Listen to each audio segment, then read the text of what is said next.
સતીજી પોતાના ધણી પાસે જાય, શિવજીની પાસે, અને કહે છે, તમને ખબર નથી સ્વામી, અમારા પિતાએ હરિદ્વારમાં કણખલમાં મોટો યજ્ઞ કર્યો છે, તો ચાલો આપણે જવું જોઈએ. શિવજી કે જ્યાં આગળ આમંત્રણ ન હોય ત્યાં ન જવું જોઈએ. પત્રિકા ન હોય, આમંત્રણ પત્રિકા ન હોય ત્યાં ન જવું જોઈએ. અત્યારે પણ એવા વંશવેલો છે નથી કે આમંત્રણ ન હોય તો કેવી રીતે જઈએ? તો અહીંયા શિવજી કીધું હકીકતમાં સત્ય હકીકત ઘટના છે કે આમંત્રણ ન હોય ત્યાં ન જવું જોઈએ. સતીજી કે છે ગુરુના ઘરે, પિતાના ઘરે અને રાજાના ભગવાનના ઘરે એટલે કે કથામાં આમંત્રણ વગર જવું જોઈએ. શિવજી કે ના, મારે તો નથી જવું. સતીજી કે જે સુટકેસ ભરું છું, હો તમે કહેતા તમારા કપડા ભરો. સતીજી તો કપડા ભરીને ચાલવા માંડ્યા. હવે શિવજી વિચાર કરે છે, જો ના પાડું તો અહીંયા મરી જશે, અને હા પાડું તો કણખલમાં તો શરીર છોડવાનું છે, કારણ કે શિવજી જાણતા હતા. અને અહીંયા મળશે તો દક્ષ પ્રજાપતિ પોલીસ વાળાને બોલાવશે અને મને જેલમાં નાખશે, કેસ કરશે મોટો કે મારી દીકરીને મારા લીધે છે. શિવજી નંદીજીને કહે છે કે હે નંદી, આમને હરિદ્વારમાં કણખલમાં જઈને મોકલી આવો. જ્યાં મૂકવા ગયા અને સતીજીને કોઈએ ન બોલાવ્યા. 13 કન્યાઓ, 13 બહેનો હતી, 13 બહેનોએ કોઈએ ન બોલાવી, અને માતા સુનૈનાએ પણ ન બોલાવી. પણ છેલ્લે પછી કીધું કે હે દીકરી, તમને આમંત્રણ એટલા માટે નથી આપ્યું કારણ કે તારા પિતા દક્ષ પ્રજાપતિએ શિવજીને, તારા ધણીને નીચો પાડવા માટે આ સ્પેશિયલ એના માટે યજ્ઞ કર્યો છે. માણસને અહંકાર આવે એટલે શું નથી કરતું. ત્યારે સતીજી એ યજ્ઞ ચાલતો હતો ને, યજ્ઞની અંદર કહે છે કે હે દક્ષ પ્રજાપતિ, શું કહે છે? પિતા નથી કહેતી, પણ શું કહે છે? હે દક્ષ પ્રજાપતિ, તમે જેનું અપમાન કરી રહ્યા છો એ કોઈ સાધારણ નથી, એ તો શિવ તત્વ છે. તમે બહુ મોટો અપરાધ કર્યો છે, કારણ કે ભાગવતમાં લખ્યું છે વૈષ્ણવા નામ યથા શંભુ. જેટલા પણ ભગવાનના ભક્તો છે એમાં સર્વશ્રેષ્ઠ જો ભક્ત હોય તો એ શિવજી છે. એટલા માટે તમે બહુ મોટો અપરાધ કર્યો છે, અને મેં એમ મારા ધણીની નિંદા મેં મારા કાનેથી સાંભળી છે, એટલે હવે આ દેહ હવે હું ટકવા નહીં દઉં. અને હવનની અંદર, યજ્ઞની અંદર સતીજી હોમાઈ ગયા. આજે પણ કણખલમાં એ સ્થાન છે. સતીજી તો હોમાઈ ગયા. દક્ષ પ્રજાપતિને ઘણો અફસોસ થયો, ઘણું દુઃખ થયું, અને એ સભાની અંદર એમના જે શિવજીના અનુચરો આયા હતા ને, એ જઈને શિવજીને કીધું. એટલે શિવજી આયા અને એકદમ પ્રલય જેવો એમનો મૂડ હતો. જ્યારે શિવજીનું અપમાન થયું એટલે ભગ નામના જે દેવતા છે ને, એમ દાઢી પર હાથ ફેરવી રહ્યા. આનું વર્ણન છે આખું કે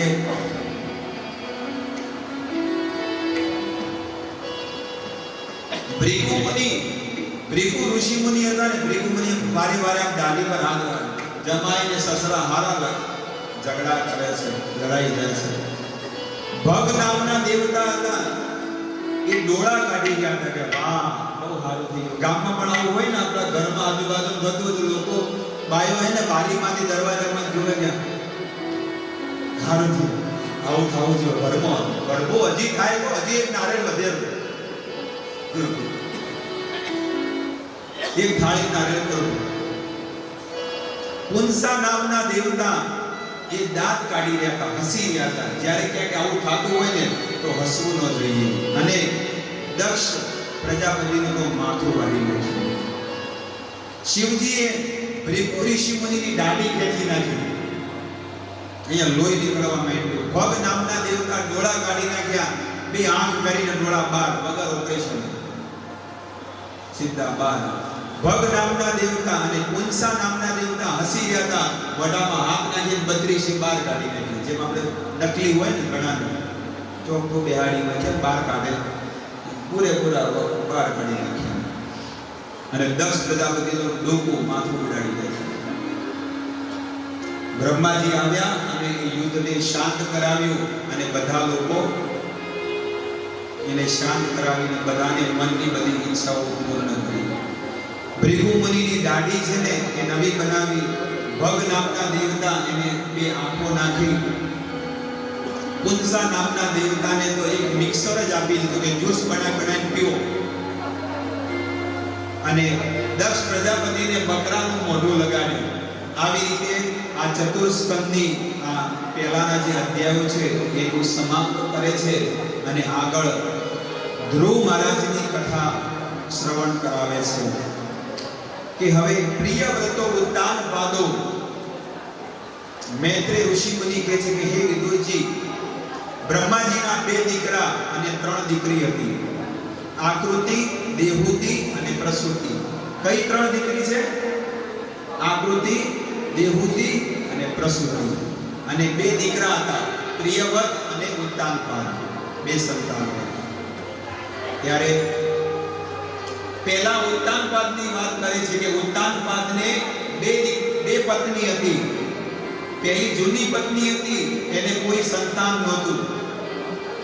એટલે એ જૂની પત્ની કહે છે કે હે સ્વામી, તમે નવા લગ્ન કરો બીજા, કારણ કે મારા દ્વારા સંતાન થતું નથી, તો બીજા લગ્ન કરો. કારણ કે આગળ વંશ વેલામાં તો જોવે ને કોઈ રાજપાટ કરવા માટે. હું તમને આજ્ઞા આપું છું. રાજાએ બીજા લગ્ન કર્યા. રાજાએ બીજા લગ્ન કર્યા. અને પહેલા ક્ષત્રિય રાજા હતા ને, એકવાર લગ્ન કરે ને, એકવાર લગ્ન કરે તો બીજી વાર છે ને તલવારને મોકલે. ખબર છે તમને? આવો નિયમ છે ક્ષત્રિયોનો. પહેલામાં આવો નિયમ હતો કે તલવારની સાથે લગ્ન થતા. આવો ક્ષત્રિયોનો નિયમ હતો. તો ઉદ્દાનપાદે તલવાર મોકલી અને એ સુનીતિ, પહેલાની પત્ની કઈ હતી? સુનીતિ. અને બીજી પત્ની જે નવી હતી એનું નામ હતું સુરુચિ. તો સુરુચિ સાથે લગ્ન કર્યા અને ફેરા ફર્યા અને એક પત્ની ઘરમાં આવી. અને બંને જણા જેવી પત્ની પેલો કળશ આવે ને ઉમરા પર, કળશ ઓળંગવાનો હોય એવો નિયમ છે. હવે તો હવે નથી, પહેલા આવું હતું કે નવી કન્યા જ્યારે ઘરમાં આવે ને એના પગલા છે ને કંકુના કરતા અને જમણો પગ એને કહેતા.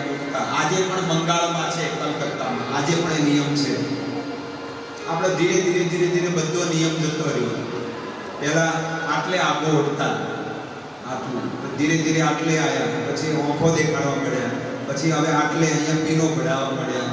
ધીરે ધીરે બધી નીચે ખબર ના પડે. ધીરે ધીરે પહેલા આટલા બ્લાઉઝ હતા, ધીરે ધીરે આટલા, પછી આટલા 2002 માં આટલા હતા, 2011-12 રહ્યા. હવે ખબર નહીં આગળ શું થશે. જેમ જેમ સમય વધે છે એમ વસ્ત્રો ટૂંકા થતા જાય છે. મર્યાદાઓ બધી તોડી નાખી. ખાવા, ઉઠવા, બેસવા, હરવા, કરવા, બોલવું કાંઈ નહીં. જેમ મન ભાવે એમ ખાય અને જેમ મન ફાવે એમ બોલે. કોઈ એવો વિચાર ન કરે કે હું કોની સામે બોલું છું, મારે શું વચન બોલવા, શું કહેવું ન કહેવું. બસ ગમે તેમ બસ ચાલુ થઈ જાય. અમુકને ઘણીને એમ થાય કે ભગવાનની આ વાણી લઈ લે તો હારી બોબડી કરી નાખે. હારી બોલ બોલ બોલ. એક પત્ની હતી ને ડોક્ટર સાહેબ પાસે ગઈ, પોતાના ધણી લઈ કે ડોક્ટર સાહેબ, અમારા ધણીને કઈ એની દવા આપો, રાતને ઊંઘમાં બોલ બોલ બોલ કરે છે. એટલે ડોક્ટર સાહેબ કે દવાની કાઈ નથી, એને દિવસે બોલવાનો મોકો આપો. તમે દિવસે બોલવાનો મોકો આપો તો રાતે બોલવાનું બંધ થઈ જાય. આખો દાડો તમે બોલ બોલ બોલ બોલ કરો, બાપડો શું કરે? રાતના બોલે ઊંઘમાં. આ રીતે જેવી એ સુરુચિ મહેલમાં આવી એટલે કીધું કે આ કોણ છે? રાજા ઉદ્દાનપાદ કે આ તમારી મોટી બહેન, મારી પહેલાની પત્ની સુનીતિ છે. હજી મેં ઘરમાં પગ નથી મૂક્યો, પહેલા નિર્ણય કરો, આ રહેશે કે હું રહું. હવે રાજા શું કહે? ઓલી જૂની પત્નીએ જ કીધું હતું કે તમે લગ્ન કરો. એ કાંઈ શબ્દ બોલ્યા નહીં, પણ ઓલી પત્ની હતી ને ધર્મ પત્ની હતી. એ ધર્મ પત્ની એ સુનીતિ તરત જ જંગલમાં જતી રહી, વનમાં, અને કીધું કે આને કોઈ પેલું કે ને રાશન પાણી, આને કોઈ અન્નદાણો કે કાંઈ મોકલવાનું નથી. એની રીતે જીવન જીવે, એ લાકડા વીણીને જીવન જીવે છે. એક સમયની ઘટના, રાજા ઉદ્દાનપાદ જંગલમાં ગયા અને જોયું કે મારી જૂની પત્ની કેવી સ્થિતિમાં રહે છે, મારે જોવું છે. અને જોયું તો એવી દુઃખ ભરી દશામાં એની પત્ની રહે છે. એ રાતના છે ને એ રાજા રોકાઈ ગયા કે આજે તારા હાથના રોટલા ખાવા છે, અને બહુ મીઠા લાગ્યા. 56 ભોગ એને એવા ન લાગ્યા, પણ સૂકો મરચું રોટલો જે હતો ને પત્ની બનાવ્યો એને સારો લાગ્યો, અને રાતે એ રાત એને વિતાવી. સૌભાગ્યથી એ રાજા એ રાતના રોકાઈ ગયા, અને અમુક જ દિવસો પછી સુનીતિને ગર્ભ રહ્યો, અને અહીંયા સુરુચિને પણ ગર્ભ રહ્યો. બંનેને ગર્ભ રહ્યા. સુનીતિ, આ બંને, સુનીતિને ધ્રુવ નામનો દીકરાનો જન્મ થયો, અને સુરુચિને ઉત્તમ નામનો દીકરાનો જન્મ થયો. હકીકતમાં બધા દિવસો એક સમાન નથી હોતા. એ સુનીતિ મહેલમાં હતી, પણ સંતાનનું સુખ ન લખ્યું, પણ એ જંગલમાં ગઈ, દુઃખ ભોગવ્યું, તો એને સંતાનનું સુખ મળ્યું. એટલા માટે કે છે સબ દિન હોત ન એક સમાન, સબ દિન હોત ન એક સમાન. એ સુનીતિ એક ઘડીમાં કરોડપતિ રાજાની પત્ની હતી, રાણી હતી, અને એક જ ઘડીમાં એ નોકરાણી બની ગઈ, જંગલમાં રહેવા. એટલા માટે સંતોએ બહુ સુંદર એની પર ટીકા કરી છે. સબ દિન હોત ન એક સમાન, સબ દિન હોત, બધા તાળીઓ સાથે હાથ ઉપર કરીને, સબ દિન હોત ન એક સમાન, સબ દિન હોત ન એક સમાન. એક દિન રાજા રાજ હરિચંદ્ર, એક દિન રાજા રાજ હરિચંદ્ર, એક દિન રાજા રાજ હરિચંદ્ર,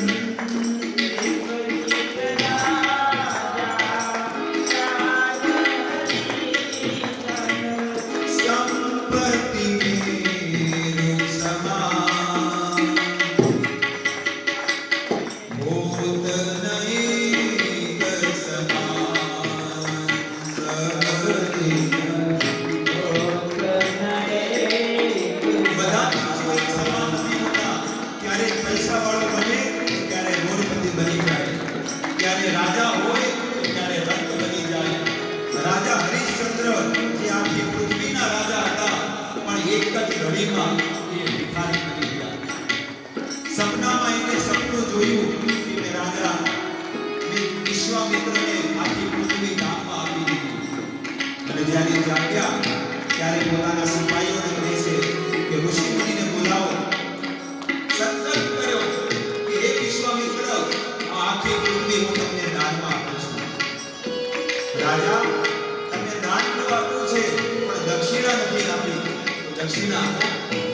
શું જોવે છે બોલો? મને 12 સોનાની મુદ્રા જોવે છે. કેટલી? 12 સોનાની મુદ્રા.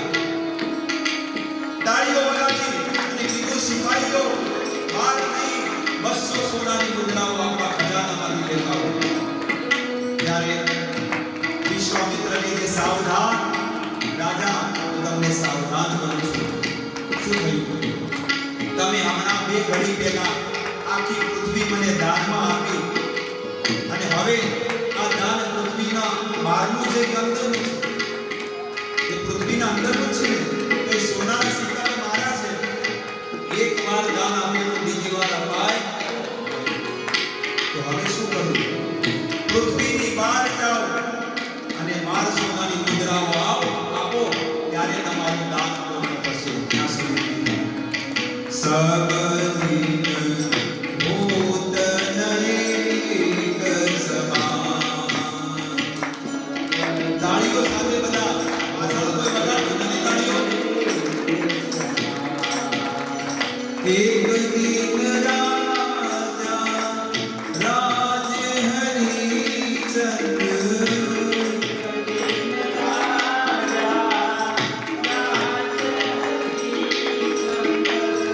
एक दिन राजा राज हरिचंद्र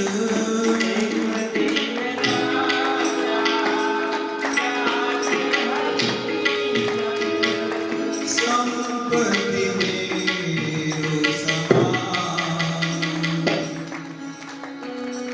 होत नहीं समान। सब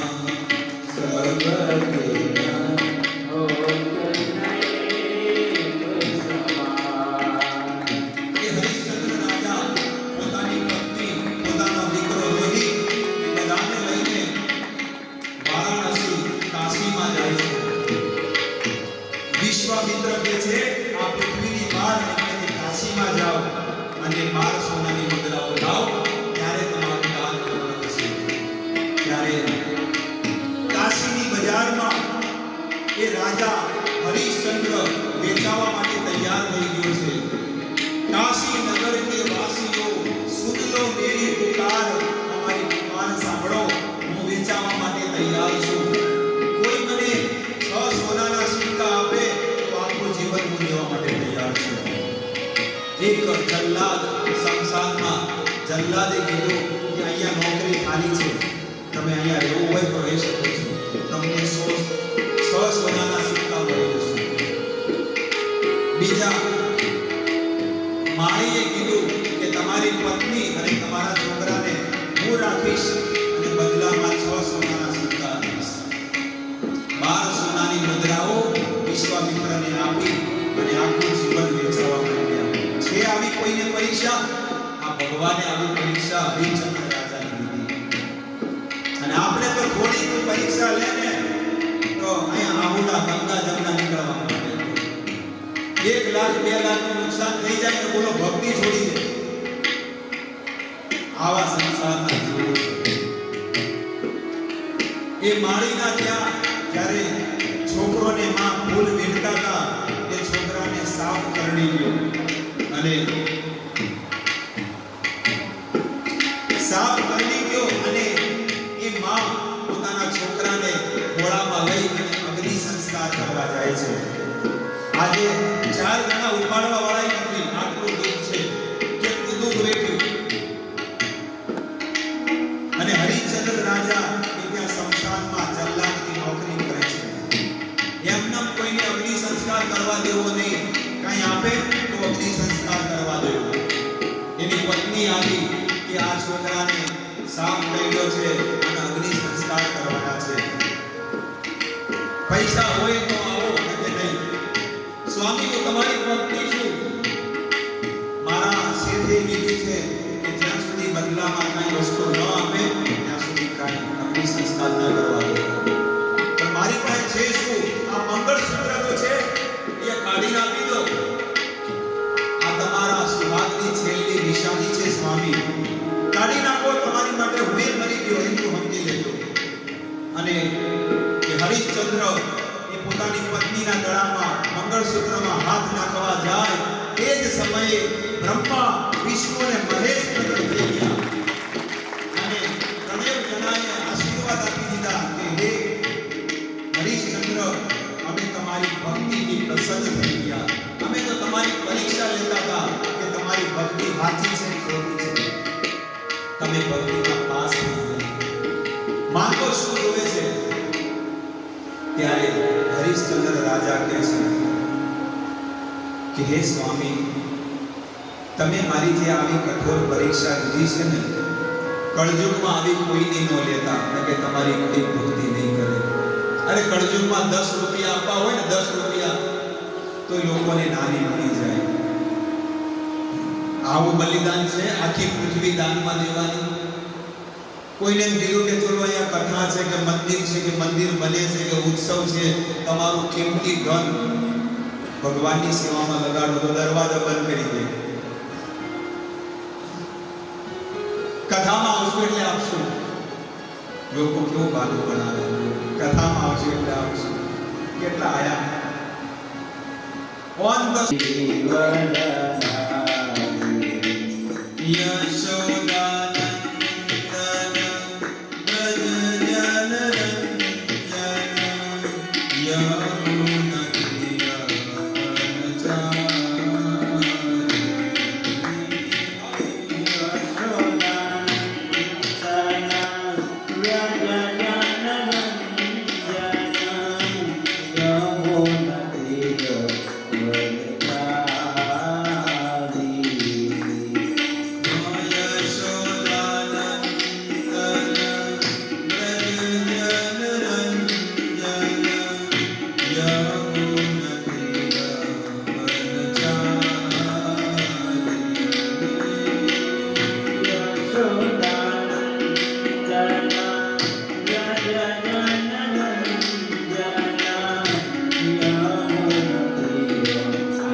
Hare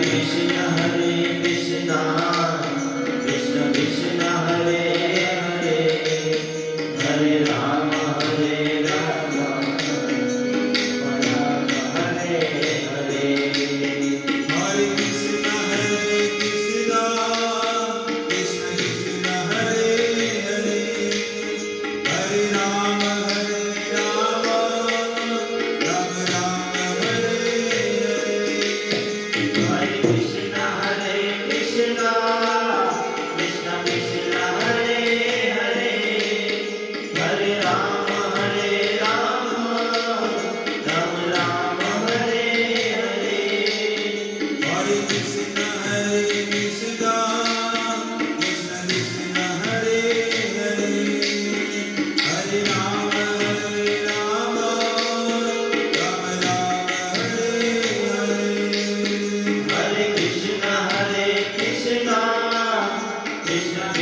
આંતરરાષ્ટ્રીય શ્રી કૃષ્ણ ભાવનામૃત સંઘ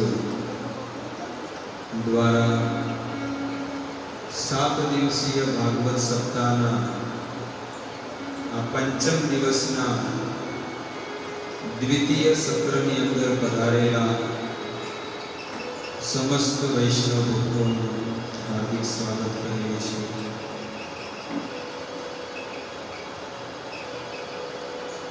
ભગવાન વામનનો જન્મ ઉત્સવ આપણે મનાવ્યો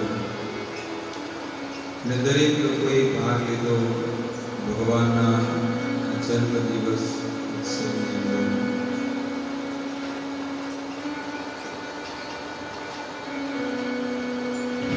ભગવાને બલિ મહારાજને બાંધી નાખ્યા. ભગવાને આટલું દાન આપ્યું તોય ભગવાને બાંધી નાખ્યા બલિ મહારાજને. પણ બલિ મહારાજ એક શબ્દ બોલ્યા નથી. બલિ મહારાજ એટલા મોટા ત્રિભુવનના નામ એટલે કે ત્રિભુવનના રાજા હતા અને 14 લોકના સ્વામી રાજા બની ગયા હતા.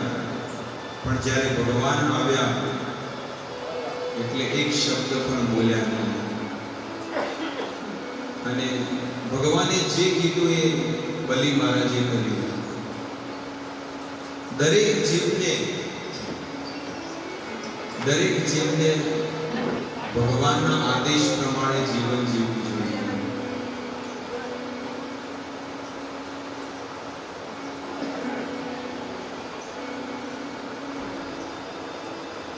બલિ મહારાજને બાંધ્યા, એમની પત્ની વિંધ્યાવલી પણ એક શબ્દ નથી બોલી અને ભગવાનને બાંધી નાખ્યા છે. બલિ મહારાજને બાંધી નાખ્યા ભગવાને. બલિ મહારાજ ધારે તો બધું કરી શકતા હતા, પણ નહીં. બલિ મહારાજને ખબર છે કે ભગવાન આગળ કોઈનું ચાલતું નથી અને ભક્ત અને ભગવાન વચ્ચેનો જે આ સંબંધ છે એ કોઈ જાણી નથી શકતું. બલિ મહારાજને ભગવાન કહે છે કે હે બલિ, તમે મારી ભક્તિથી, તમે મારી જે ભક્તિ કરી છે અને ભક્તિથી હું તમારા પર બહુ પ્રસન્ન થયો છું, તો તમને હવે હું સુતમ લોકના રાજા બનાવું છું. અત્યારે આ સમયે બલિ મહારાજ સુતમ લોકના રાજા છે અને ભગવાન જ્યારે સુતમ લોકના રાજા બનાવ્યા ત્યારે બલિ મહારાજ કહે છે કે મારે રાજા નથી બનવું, મારે તો તમારા દર્શન જ કરવા છે. તમે જો મારી સામે નહીં રહો તો હું આત્મહત્યા કરી દઈશ. ભક્તના ભક્તિના બંધનથી ભગવાન બંધાઈ ગયા અને ભગવાન બલિ મહારાજના જે સુતમ લોકમાં દ્વારપાલ તરીકે આજે પણ સેવા કરે છે. ભગવાન એમના દ્વારપાલ બની ગયા અને એમની સેવામાં આજે પણ હાજર છે.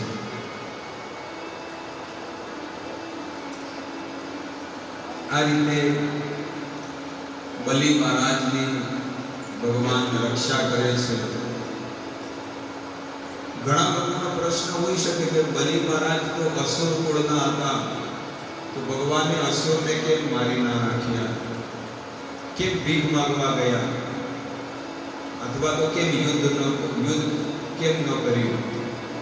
ભગવાન તો અસુરો સાથે યુદ્ધ કરે છે, પણ ભગવાને પ્રહલાદ મહારાજને વચન આપ્યું હતું કે હે પ્રહલાદ, તારા કુળમાં જેટલા પણ લોકો આવશે એની હું રક્ષા કરીશ.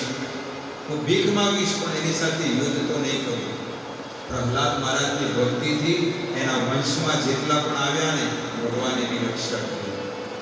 એટલા માટે સાધુ સંતો પણ એમ જ કહે છે કે તમે ભક્તિ કરશો તો તમારા આવનારી પેઢી છે ને એની પણ ભગવાન રક્ષા કરશે, તમારા ભક્તિના પ્રકારો. એટલા માટે એવી ભક્તિ કરવી જોઈએ. એવી શુદ્ધ ભક્તિ કરો કે એનું પુણ્ય તમારા બાળકોને પણ મળે, એમને પણ એવા સંસ્કાર મળે.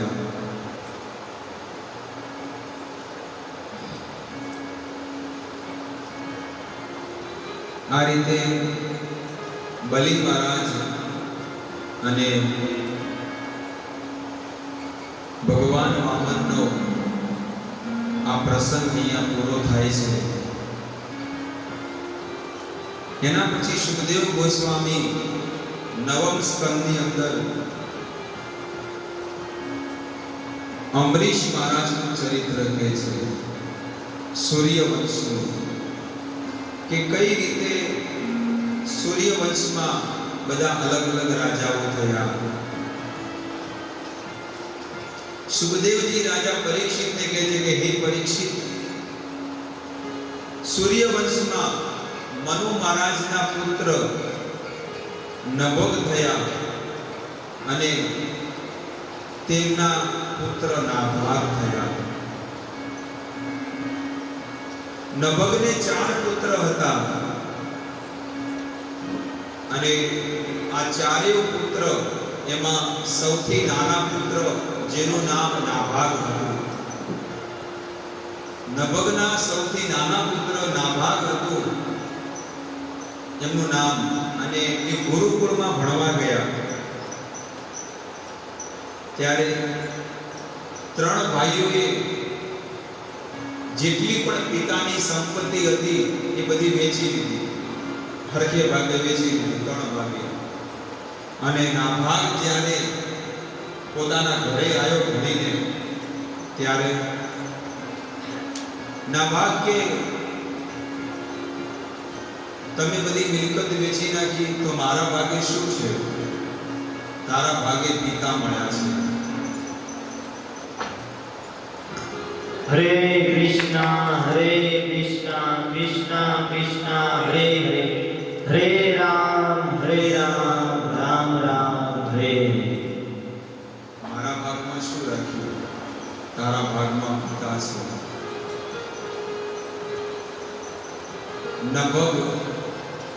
નાભાગ પોતાના પિતાની પાસે જાય છે કે હે પિતા, મારા ભાગમાં? કે હા બેટા, જો ભગવાને ધાર્યું ને તો આના કરતા તને વધારે મળશે. ત્યારે નભગ રાજા કહે છે કે હે બેટા, તું ચિંતા ન કર, ભગવાન તને એના કરતા વધારે આપશે, પણ તું નીતિ પ્રમાણે જીવન જીવજે. અનીતિ પ્રમાણે જીવન જીવીશ ને તો જીવનમાં ક્યારેય તું સુખી નહીં થઈશ. અને નાભાગને કહે છે અહીંયાથી થોડે દૂર અચ્યુત ગોત્રના ઋષિ મુનિઓ તપસ્યા કરી રહ્યા છે, યજ્ઞ કરી રહ્યા છે, પણ દર 7 દિવસે એ લોકો ભૂલ કરે છે. એ ભૂલના કારણે એમનો યજ્ઞ સફળ થતો નથી. એટલા માટે એ ભૂલને તું સુધાર, ત્યાં સુધરાવ જઈને. ત્યારે નાભાગ જઈને એ ઋષિ મુનિઓને કહે છે કે આવી રીતે મંત્ર બોલવું જોઈએ. અને એમનો મંત્ર સફળ થઈ ગયો, યજ્ઞ સફળ થયો. એ જેટલા પણ ઋષિ મુનિઓ હતા એ તો સ્વર્ગમાં પહોંચી ગયા યજ્ઞના ફળ પ્રમાણે. પણ નાભાગને કીધું કે આ યજ્ઞની અંદર જેટલા પણ વાસણો છે ને, જેટલા પણ રત્ન, આ બધી વસ્તુ અમે તને આપીએ છીએ, યજ્ઞનું ફળ મળ્યું. તો નાભાગ એ બધું બિસ્તરા પોટલા બાંધી પોતાના ઘરે આવતો હતો. ત્યારે રસ્તામાં એક કાળા કલરનો વ્યક્તિ આવ્યો. ક્યાં જાય છે નાભાગ? હું મારા ઘરે જાઉં છું. આ બધું હાથમાં શું લઈ જઈ રહ્યો છે? ઋષિ મુનિઓએ યજ્ઞ કર્યો અને યજ્ઞમાં જે મિલકત વધી એ મને આપી છે. આ મિલકત મારી છે. એ કાળા વ્યક્તિ શું કીધું? આ મિલકત મારી છે, ના મને આપી છે. તારા પિતાને જઈને પૂછજે કે યજ્ઞમાં શેષ વધેલી વસ્તુ કોની કહેવાય? એ શિવજીની છે. અને પોતે શિવજી હતા. ત્યારે શિવજી હતા પોતે, અને કીધું કે આ બધી વસ્તુ મારી છે, યજ્ઞમાં અર્પણ કરેલી. એ નાભાગ એ મિલકત ત્યાં મૂકી અને પોતાના પિતાને કહે છે કે હે પિતા, તમારી વાત સાચી પડી કે યજ્ઞમાં જેટલો પણ ભાગ વધ્યો તો એ બધું મને મળ્યો, પણ રસ્તામાં એક કાળા કલરનો એક વ્યક્તિ આવ્યો અને કહે છે કે આ વસ્તુમાં મારો હક છે. તો મને તો કાંઈ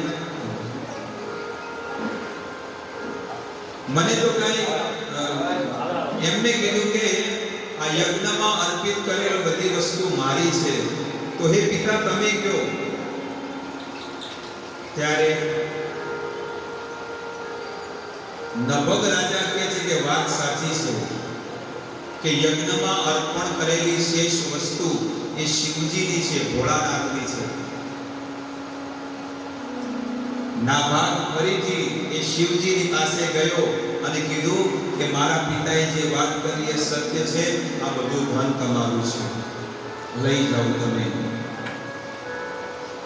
એની જગ્યાએ આપણે હોય તો બધું હાવડી લઈને આવતા રહીએ, રાખીએ નહીં. હું આવું છું, એવો જ મારો નંબર લઈ લો, પણ સિમ કાર્ડ કાઢી તોડી નાખે. પણ નાભાગ એવા નહોતા, નીતિ પ્રમાણે જીવન જીવવા વાળા હતા.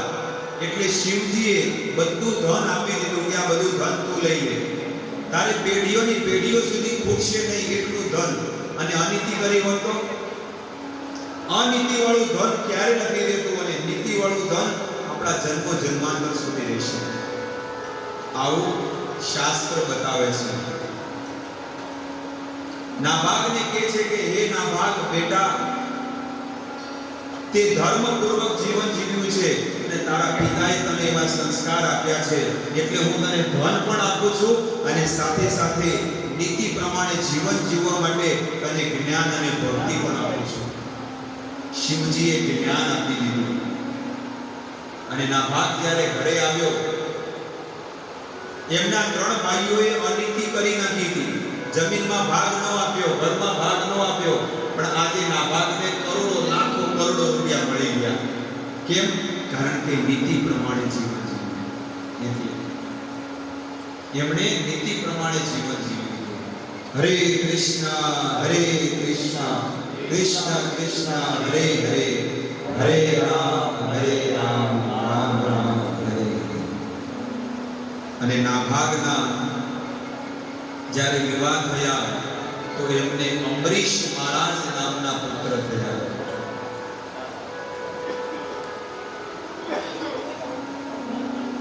નીતિ પ્રમાણે જ્યારે જીવન જીવ્યા અને એમને નાભાગને અંબરીશ મહારાજ જેવો પુત્ર થયો. અને એવો પુત્ર કે જેની વ્યાખ્યા કરીએ ને તો ઓછી નથી, એટલી બધી વ્યાખ્યા છે અંબરીશ મહારાજની. શુદ્ધ અને પવિત્ર જીવન જીવવા વાળા આ નાભાગ અને એમનો દીકરો પણ એવો છે. ભક્તિપૂર્વક જીવન જીવીએ, શાસ્ત્રપૂર્વક જીવન જીવીએ તો આપણા સંતાનો પણ એવા થાય છે, આપણા દીકરાઓ પણ એવા થાય છે. પિતાએ જેવું જીવન જીવ્યું એવો દીકરો પણ એવું જીવન જીવે છે.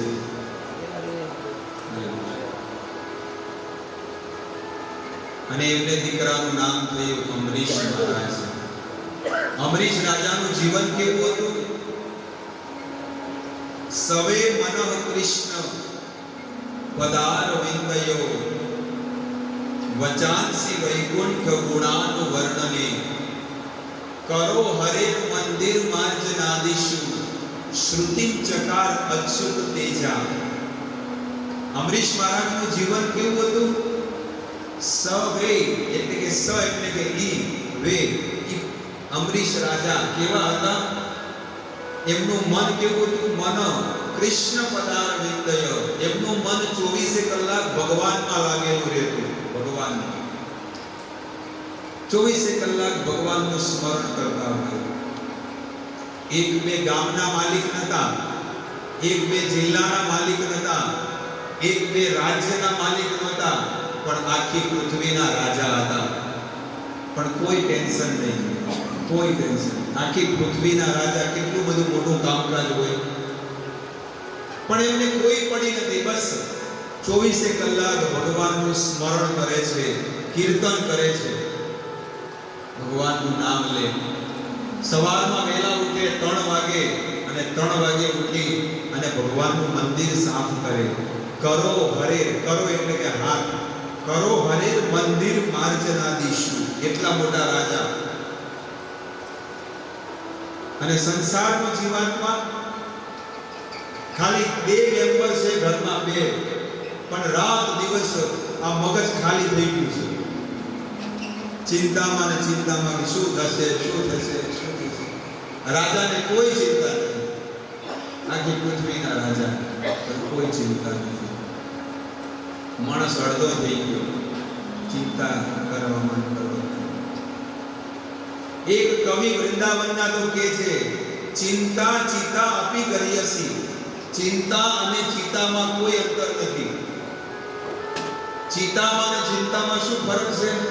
ચિંતા ઉપર ખાલી મીંટી છે, મીંટી, બિંદી કહેવાય ને, એક ટપકું કરેલું છે.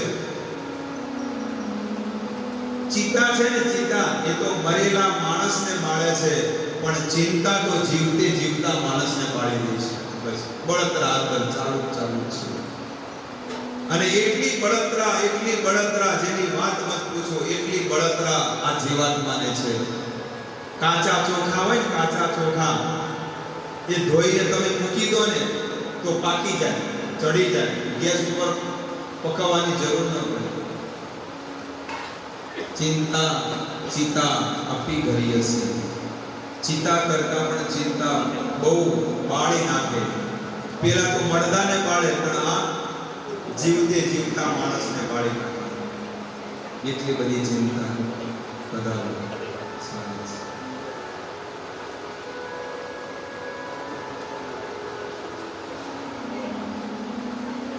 તો સુંદર જીવન જીવે છે શાસ્ત્ર પૂર્વક.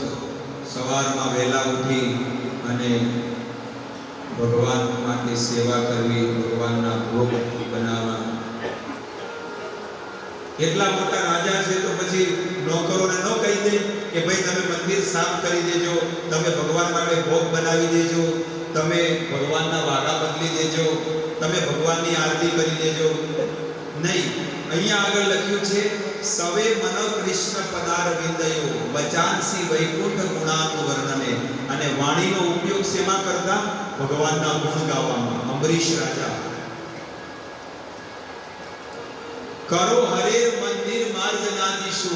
અને હાથ શેના માટે મળ્યા છે? ભગવાનના મંદિરને સાફ કરવા માટે. નકે નોકરોને ન રાખે, દાસ દાસીઓને રાખે, ભાઈ તમે મંદિર સાફ કરી દેજો, આટલો પગાર બની જશે તમને. પણ નહીં, પોતાના હાથે મંદિર સાફ કરવું. અને શ્રુતિ ચકાર અચ્યુત તેજા. શ્રુતિ એટલે કે કાન. આ કાન છે ને એ ભગવાનના ગુણ ગાવામાં વાપરતા અંબરીશ રાજા. જે સૂર્ય વંશમાં જે ભગવાન રામ પ્રગટ થયા ને એ વંશમાં આ અંબરીશ મહારાજ થયા. સતયુગની ઘટના છે. ત્યારે એમને એક સ્ત્રી, એમને 1000 પત્ની હતી. 1000. અંબરીશ રાજાની કેટલી પત્ની હતી? 1000 પત્ની હતી. એમને એક સ્ત્રીનો લેટર આવ્યો, પત્ર, કે તમારા ગુણ મેં બહુ સાંભળ્યા છે, તો મારે તમારી સાથે વિવાહ કરવા છે. જ્યારે પત્ર રાજાએ વાંચ્યો એટલે પત્ર કે મને રાજા કે મને વિવાહ કરવામાં કોઈ રુચિ નથી. ઓલરેડી મારે પહેલેથી 1000 પત્નીઓ છે જ, એટલે મારે વિવાહ કરવા નથી.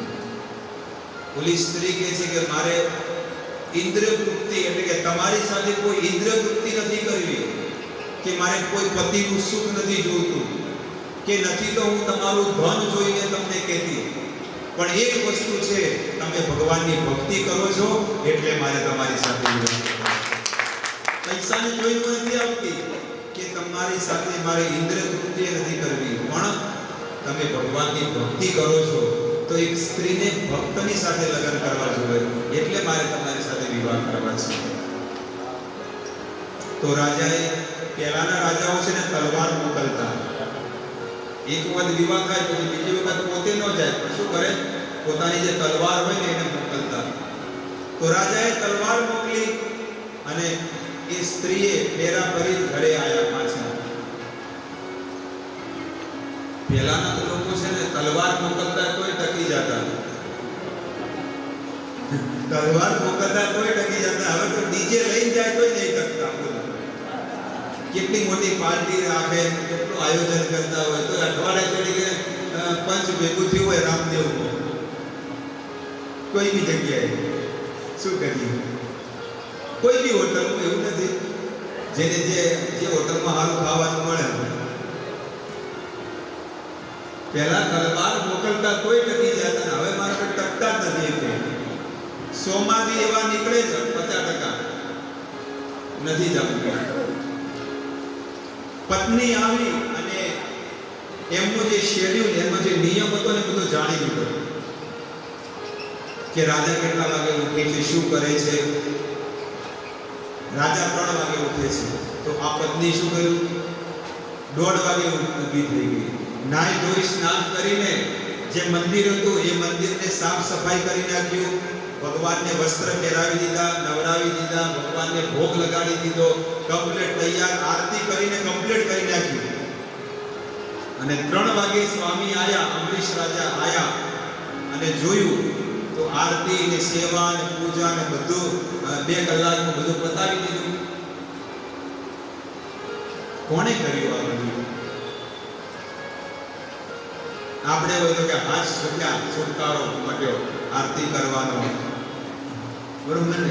પણ એ રાજા તો વિચાર કરે છે કે આ કર્યું કોણે? તો વાત મળી કે નવી પત્ની જે આવી છે ને એને આ બધી સેવા કરી નાખી છે. 1 દિવસ 2 દિવસ તો ચાલી ગયું, ચલો કાંઈ વાંધો નહીં, અઠવાડિયું ચલાવ્યું, પછી રાજાથી રહેવાનું નહીં અને પત્નીને કહે છે તમને ભગવાનની સેવા કરવામાં રુચિ છે? હા, મને ભગવાનની સેવા કરવામાં બહુ રુચિ છે. તો એમની માટે ઓર્ડર આપ્યો, એક મંદિર બનાવડાયું, રાધા કૃષ્ણ બનાવડાયા અને કીધું તમે તમારા મહેલમાં રાધા કૃષ્ણની સેવા કરો અને હું મારા મહેલમાં રાધા કૃષ્ણની સેવા કરું. બંને જણા સેવા કરવા માંડ્યા. અને રાજા વિચાર કરે છે કે મારી પત્નીએ